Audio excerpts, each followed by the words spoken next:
மாலை வணக்கம்.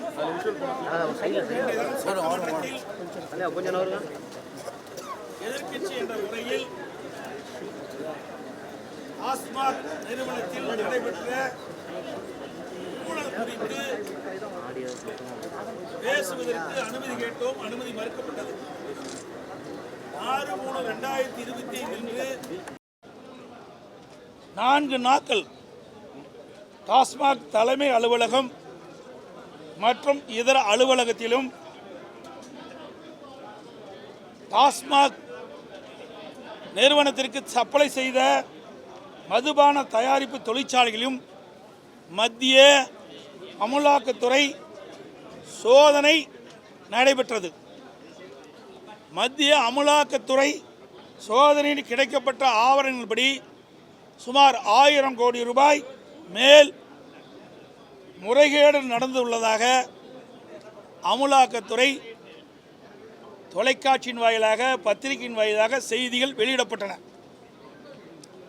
அமலாக்கத்துறை சோதனை நடத்தியதை எதிர்த்து டாஸ்மாக் நிறுவனம் அரசு நிறுவனத்தில் சோதனை நடத்தியது தொடர்பாக ஒரு வழக்கும், ஊழியர்களை துன்புறுத்தியதாக மற்றொரு வழக்கும் நீதிமன்றத்திலே தொடர்ந்தது. மேலும் மத்திய அமலாக்கத்துறை டாஸ்மாக் தொடர்புடைய மேல் நடவடிக்கைகள் எடுக்கக்கூடாது என்று சென்னை உயர்நீதிமன்றத்தில் வழக்கு தொடர்ந்தது.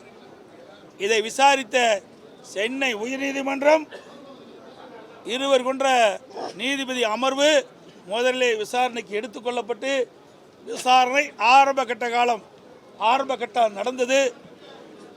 அந்த ஆரம்ப கட்டத்தில் முடிந்த பிறகு தள்ளி வைக்கப்பட்டது. அதில் இருந்த நீதிபதிகள் அந்த வழக்கிலிருந்து தங்களை விடுவித்துக் கொண்டார்கள். உயர்நீதிமன்ற தலைமை நீதிபதி அவர்கள் மற்றொரு அமர்வை இந்த வழக்கு சம்பந்தமாக விசாரிக்கலாம் என்று ஒரு புதிய அமர்வை நியமித்தார்கள். அந்த அமர்விலே இந்த வழக்கு வந்தது. அதை சந்திக்க திராணி இல்லாத இந்த டாஸ்மாக் அரசு நிறுவனமான டாஸ்மாக் நிறுவனம் உச்ச நீதிமன்றத்தை இன்றைய தினம் நாடி இருக்கிறது. இந்த அமலாக்கத்துறை தொடர்புடைய வழக்குகள் எல்லாம் வேறொரு மாநிலத்தில் உள்ள உயர்நீதிமன்றம் விசாரிக்க வேண்டும் என்று இன்றைய தினம் உச்ச நீதிமன்றத்திலே மென்ஷன் செய்திருக்கின்றது. அதை குறித்து தான் நான் இந்த அரசுடைய கவனத்துக்கு கொண்டு வந்தேன். அதை இந்த அரசு அனுமதிக்கலை. ஒரு அரசாங்கத்தை சார்ந்த நிறுவனம் டாஸ்மாக் நிறுவனம். ஏன் தமிழ்நாட்டில் இருக்கின்ற உயர்நீதிமன்றம் அந்த வழக்கு விசாரணையை எடுத்துக்கொள்ளக்கூடாது, வேறொரு மாநிலத்துக்கு ஏன் மாற்ற வேண்டும் என்றுதான் நாங்கள் கேள்வி எழுப்பினோம். இந்த மக்களுடைய கேள்வியும் இதை பேசுவதற்கு அனுமதி கொடுக்கவில்லை. இன்றைக்கு சட்டப்பேரவைத் தலைவர்களும் அவை முன்னவர்களும் அவையிலே பேசுகின்ற பொழுது நீதிமன்றத்தில் வழக்கு நடைபெற்றுக் கொண்டிருக்கின்ற போது அது பொருள் குறித்து பேச வேண்டாம்னு சொல்கிறார். அது நாங்கள் ஏற்றுக்கிட்டோம். அதுக்குள்ளேயே நாங்கள் போகல. ஆனால் இன்றைய தினம் இன்றைக்கு டாஸ்மாக் நிறுவனம் என்பது அரசு சார்ந்த நிறுவனம். அந்த நிறுவனமே அரசின் சார்பாக உச்ச நீதிமன்றத்திலே இந்த அமலாக்கத்துறை சம்பந்தமான வழக்கை தமிழ்நாட்டில் இருக்கின்ற உயர்நீதிமன்றம் நடத்தக்கூடாது, அதற்கு பதிலாக வேறு மாநிலத்துக்கு உயர்நீதிமன்றம் நடத்த வேண்டும் என்று இன்றைக்கி மென்ஷன் செய்திருக்க. அதைத்தான் நாங்கள் கேட்கின்றோம். அப்படின்னா அந்த அரசாங்கம் தவறு செய்கின்றது நிரூபணமாக இருக்குது. ஏன்னா எதுக்கு வேறு மாநிலத்தில் சுட்டி காட்டுறாங்க? எல்லா பகுதியிலுமே நீதிமன்றம் தானே.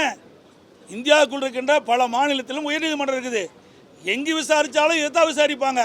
ஆனால் தமிழ்நாட்டில் விசாரித்தா அவ்வப்போது தொலைக்காட்சியின் வாயிலாக பத்திரிகையின் வாயிலாக இவர்கள் செய்த தவறு உடனுக்குடன் போய் சேரும். அதை மறைப்பதற்கு தான் இந்த அரசாங்கம் இப்படி தில்லுமுள்ளு வேலையை செய்திருப்பதாக நான் கருதுகிறோம்.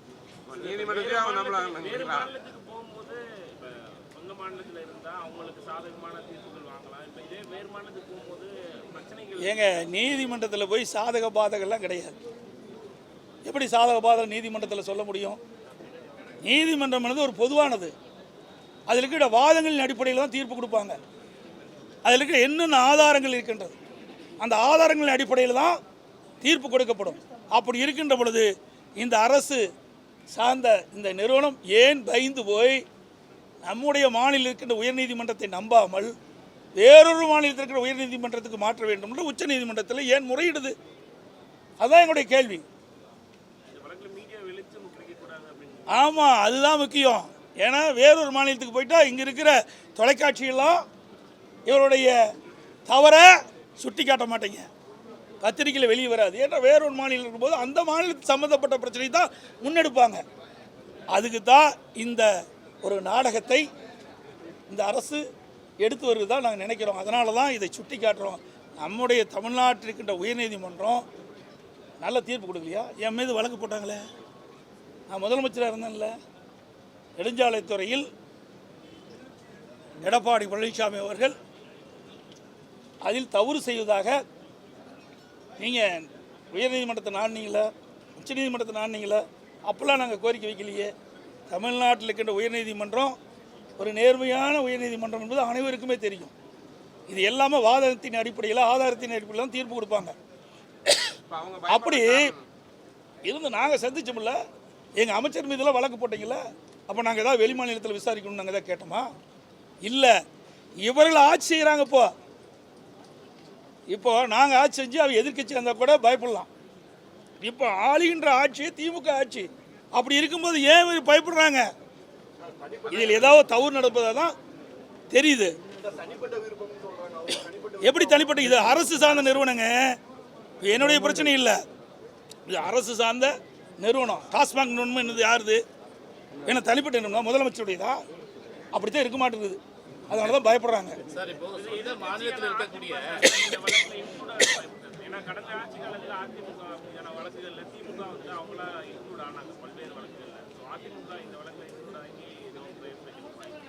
அதாவது இந்த வழக்கு எப்படி போய்கொண்டு என்பதை நாங்கள் பார்த்து கொண்டிருக்கின்றோம்.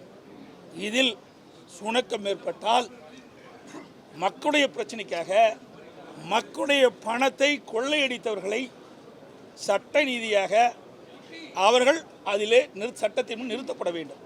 அதில் ஏதாவது பிரச்சனை இருந்தால் நாங்கள் அதை பற்றி சிந்திப்போம். அதோட நாங்கள் வெளிநடப்பு செய்யும்போது திரு ஸ்டாலின் பேசுகிறார், நொந்து நூலாளி போன அதிமுக தொண்டர்கள் அந்த தியாகில் என்று கிண்டுகிறார். அதிமுக எப்பவுமே நொந்து நூலானது கிடையாது. எவ்வளோ பிரச்சனை நான் சந்திச்சுட்டு இருக்கிறேன், உன்னால் ஒரு பிரச்சனையும் சந்திக்க முடியுமா சொல்லுவாங்களா? நான் எப்பொழுது முதலமைச்சராக தேர்ந்தெடுக்கப்பட்டனோ அன்றிலிருந்து இன்று வரை ஆளுங்கட்சியாக இருக்கும் சரி, எதிர்கட்சியாக இருக்கின்ற சரி, ஊடக நண்பர்கள் என்னை விட்டு வைத்ததே கிடையாது, பத்திரிகை நண்பர்கள் என்னை விட்டு வைத்ததே கிடையாது. அது வார பத்திரிகை இருக்குது பாருங்க, அழகாக அப்பப்போ டைட்டில் போடுவாங்க. அதையெல்லாம் எதிர்கொண்டவன், எதற்கும் அஞ்சியது கிடையாது. நான் மட்டுமில்லை, அனைத்து இந்திய அண்ணா திராவிட முன்னேற்ற கழக அத்தனை தொண்டனும் எதற்கும் அஞ்சியது கிடையாது, நிர்வாகிகளும் அஞ்சியது கிடையாது. அதாவது இவர் திரு ஸ்டாலின் பேசுகிறார், தெரிஞ்சு பேசுகிறாரா, யார் பேசுகிறார், தெரிஞ்சு பேசுகிறாரா தெரியாத பேசுகிறாரா தெரியல.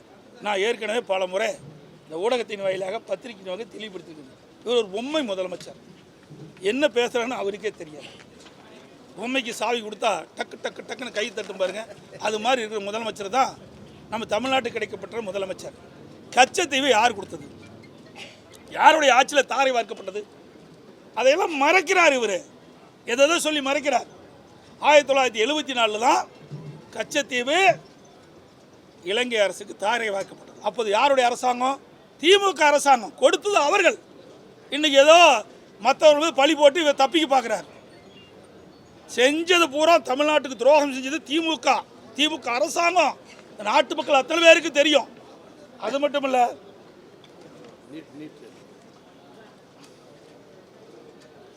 அதாவது ஸ்டாலின் மாடல் அரசாங்கத்தில் தான் மீனவர்களும் பொதுமக்களும் மாணவர்களும் நொந்து நூலாகி போயிருக்கிறாங்க. இது அவருக்கு பாவம் தெரியல. இப்போ ஞாபகப்படுத்துகிறேன். இன்னொன்று, இப்போ மீனவருக்கு நன்மை செய்கிற மாதிரி ஒரு தோற்றத்தை வெளிப்படுத்தியிருக்கிறார். நீங்கள் பார்த்தீங்கன்னா பல அறிவிப்பை வெளியிட்டிருக்கார். 4 ஆண்டு காலம் அந்த மீனவர் படுகின்ற துன்பம் அவருக்கு தெரியாதா?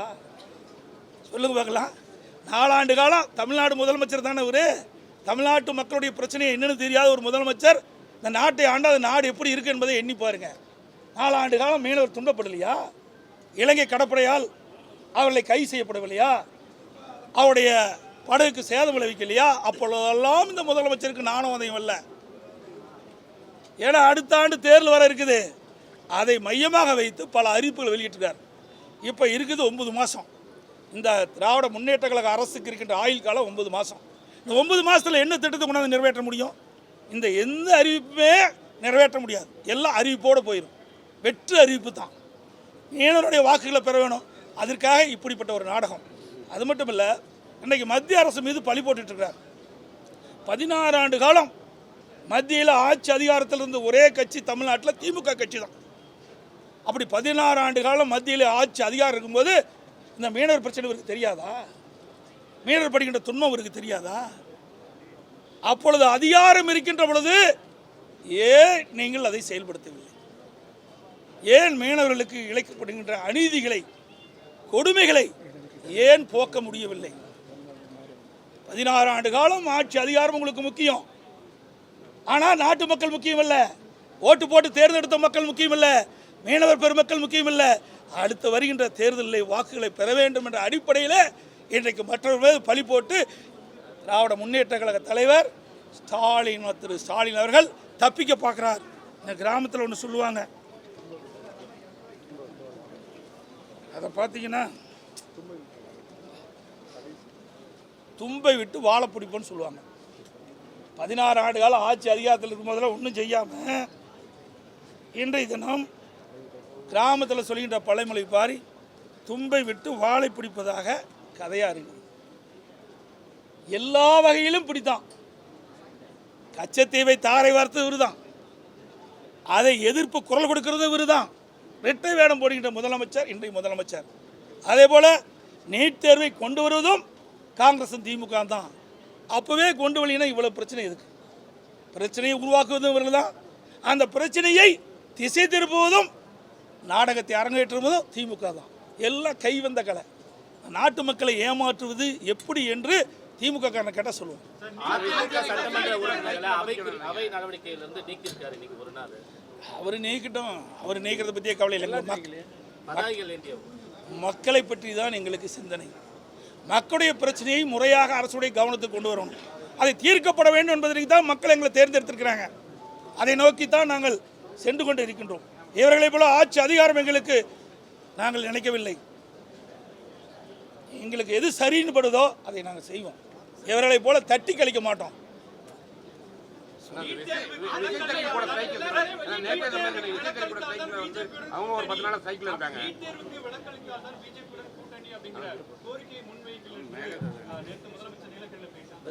ஐயா, ஆடு நனைகிட்டு ஓனாய் அழுதுதான். உனக்கு ஏயா வளர்க்குற? நீட்டு யாரை கொண்டாந்தது? முதல் அதை பாரு. சும்மா பொய்யை பேசிட்டு கூடாது. எப்போ பார்த்தாலும் பொய். இன்னொன்று சொல்லிக்கிட்டு இந்தியா கூட்டணிங்கிற இந்தியா கூட்டணியில் காங்கிரஸ் தான் முக்கிய பங்கு வகிக்கிறது.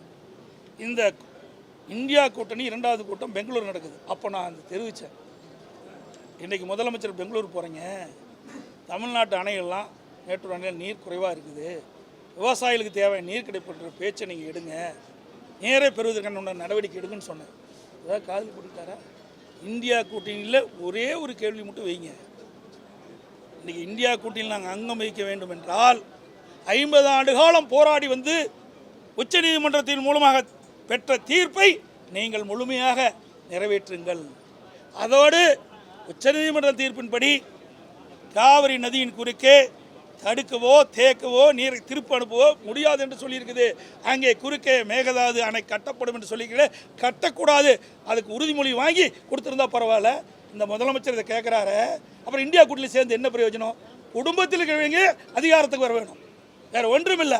பாருங்கள், குடும்பத்தில் பாருங்கள், திரு கருணாநிதி, அதுக்கு பிறகு ஸ்டாலின், அதுக்கு பிறகு உதயநிதி, திருமதி கனிமொழி, தயாநிதி மாறன், இவருக்கு தாங்க இருப்பாங்க எல்லா கீ போஸ்ட்டு. அந்த கட்சியில் பார்த்தீங்கன்னா குடும்பம் தான் ஆட்டோபாக்ஸ் மாதிரி அப்படியே சுருட்டி வச்சிருக்கு. குடும்ப ஆட்சி. அதுக்கு முடிவு கட்டுற தேர்தல் 2026 ஆண்டு நடைபெற்ற சட்டமன்ற பொதுத் தேர்தல். சார் இதுக்கு அதுக்கு என்ன மாற்று விடுங்க சார். யார் சார் இதை சந்திக்கிறத ஒரு பெரிய விஷயமா உங்க பத்திரிகையில் ஊடகத்தையும் காட்டுறீங்க. வேற வழி இல்லை. இது ஏதாவது பேசி அதிமுகவை எப்பொழுது பார்த்தாலும் குறை சொல்லுகின்ற போக்கை விட்டுவிட்டு இப்படிப்பட்ட ஆக்கப்பூர்வமான மக்களுக்கு ஆக்கப்பூர்வமான நன்மை கிடைக்கின்ற பிரச்சனை நான் சொல்றோம். அதை போய் நாட்டு மக்கள் எடுத்து சொல்லுங்க.